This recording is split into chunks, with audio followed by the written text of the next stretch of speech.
السلام علیکم ورحمۃ اللہ وبرکاتہ۔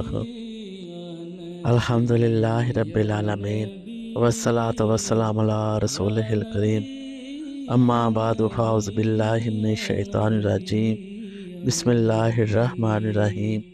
ان اللہ و ملائکتہ یصلون علی النبی یا ایھا الذین آمنوا صلوا علیہ وسلموا تسلیما۔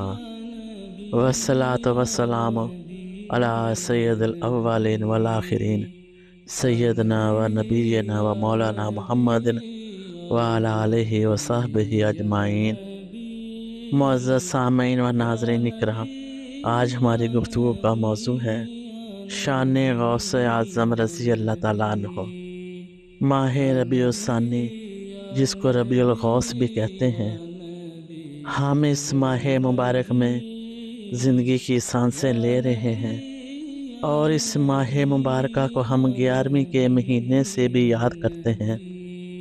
اس ماہ مبارکہ کی نسبت سرکار بغداد شہنشاہ ولایت حضور غوث الاعظم دستگیر رضی اللہ تعالیٰ عنہ کی محبت ایسی ہے کہ اس پورے مہینے کو ہم غوث الاعظم کے نام سے منسوب کرتے ہیں، اور یہ ہم سب کی طرف سے اللہ والوں سے محبت کی علامت ہے۔ سرکار شہنشاہ بغداد سلطان الاولیاء عبدالقادر جیلانی رضی اللہ تعالیٰ عنہ اس عظیم شخصیت کا نام ہے۔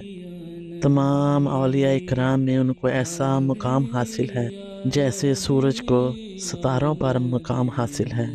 اللہ تبارک و تعالیٰ نے بچپن ہی سے ہی علمی شرافت کے ساتھ ساتھ خاندانی شرافت ایسی عطا فرمائی کہ آپ اپنے آباء و اجداد کی طرف سے حسنی سادات ہیں، اور اپنی والدہ محترمہ کی طرف سے حسینی سادات ہیں۔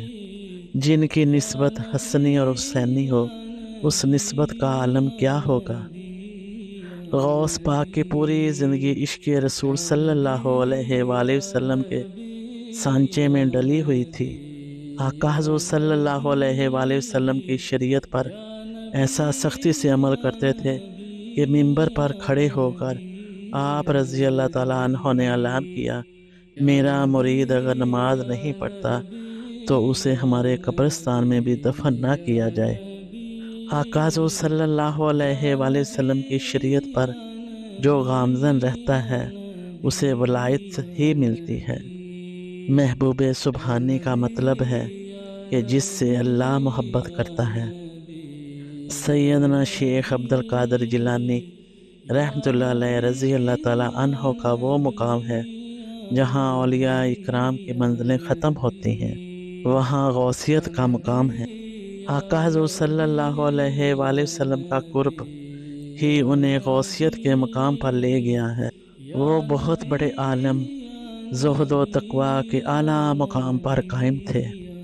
یہ سارے مقامات آقا حضور صلی اللہ علیہ وآلہ وسلم کے عشق کی بنیاد پر انہیں ملے۔ جب بھی آقا حضور صلی اللہ علیہ وآلہ وسلم کی طرف کوئی انگلی اٹھاتا، آپ غوث الاعظم اپنی کرامتوں سے اس کا منہ توڑ جواب دیتے۔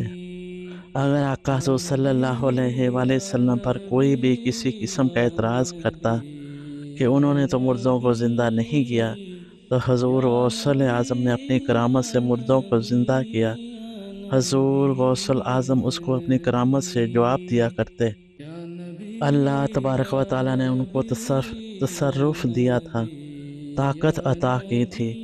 وہ اللہ تبارک و تعالیٰ کے بارگاہ میں ایسے مقبولیت کے مقام پر تھے کہ خلاف عادت کام ہوئے ان سے، اور جو خلاف عادت کام ہوتے ہیں اسی کو ہی کرامت کہتے ہیں۔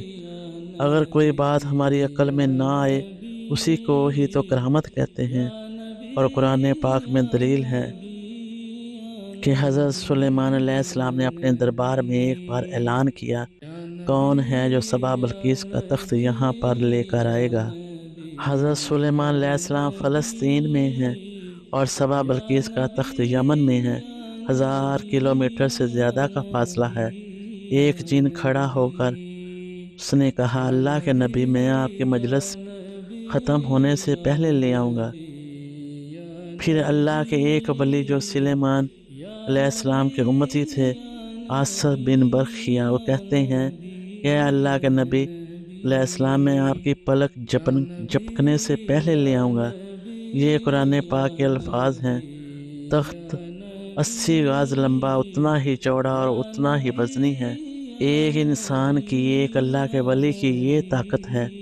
حضرت سلیمان علیہ السلام نے ابھی پلک بھی نہیں جھپکی تھی، وہ تخت لے کر حاضر تھے۔ سلیمان علیہ السلام خود اللہ کے نبی تھے، وہ چاہتے تو خود ہی تخت کو طلب کر لیتے۔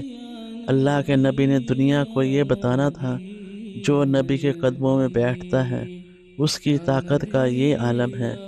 یہ بھی بنی اسرائیل کے نبی علیہ السلام کا، ان کے امتی کی طاقت کا یہ عالم ہے، تو سید الانبیاء حضرت محمد صلی اللہ علیہ وآلہ وسلم ان کی امت کے عام اولیاء کی بات نہیں ہے۔ شیخ عبد القادر جیلانی رضی اللہ تعالیٰ عنہ کی طاقت کا کیا عالم ہوگا۔ سلطان الاولیاء حضور غوث پاک سے اپنا رشتہ مضبوط کرو۔ اللہ تبارک و تعالیٰ نے ان کو تصرف دیا تھا، طاقت عطا فرمائی تھی۔ وہ اللہ تعالیٰ کے بارگاہ میں ایسے مقبولیت کے مقام پر تھے جہاں اولیاء کرام کی منزلیں ختم ہوتی ہیں، وہاں غوثیت کا مقام ہے۔ اللہ تبارک و تعالیٰ ہمیں حضور غوث الاعظم کی شان و عظمت کو سمجھنے اور ان کی تعلیمات پر عمل کرنے کی توفیق عطا فرمائے۔ آمین ثم آمین۔ وما علینا الا البلاغ المبین۔ جزاکم اللہ خیر و احسن الجزاء۔ السلام علیکم ورحمۃ اللہ وبرکاتہ۔